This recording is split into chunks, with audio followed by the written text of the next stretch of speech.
ایک آدمی اللہ تعالیٰ کے احکام کی پابندی کے باوجود معصیت کا بھی مرتکب ہو جاتا ہے، اللہ سے خصوصی دعا فرمائیں کہ اللہ تعالیٰ مکمل ہدایت دے۔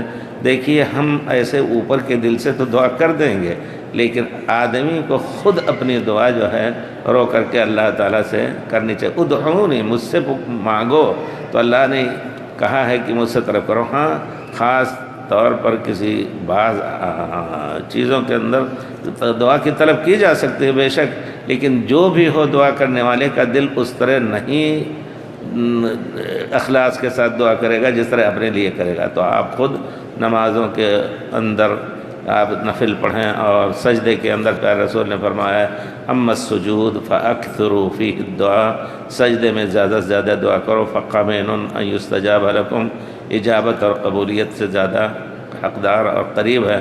تو کریں۔ اللہ تعالیٰ ہم سب کو اللہ تعالیٰ اپنی ہدایت میں رکھ کر کے ہر قسم کی معصیت سے محفوظ رکھے، اور آدمی مایوس بھی نہ ہو۔ اللہ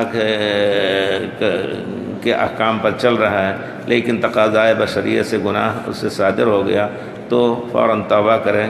یجد اللہ توابا رحیمہ، اللہ تعالیٰ کو پائے گا کہ اللہ تعالیٰ قبول کرتا ہے، لیکن ڈھیٹ نہ ہو جائے کہ چلو اللہ تعالیٰ معاف کرے گا، کر لیں۔ تو انما التوبۃ علی الذین یعملون السوء بجہالہ، یعنی وہ ایک نادانی غالب ہو جاتی ہے جس کی بنا پر وہ کرتا ہے، جان بوجھ کر کے لوگ کہہ رہے ہیں نہ کرو نہ کرو، اس کے بعد کہتا اللہ بہت معاف کرنے والا ہے، اس شخص کی توبہ قبول نہیں ہوگی۔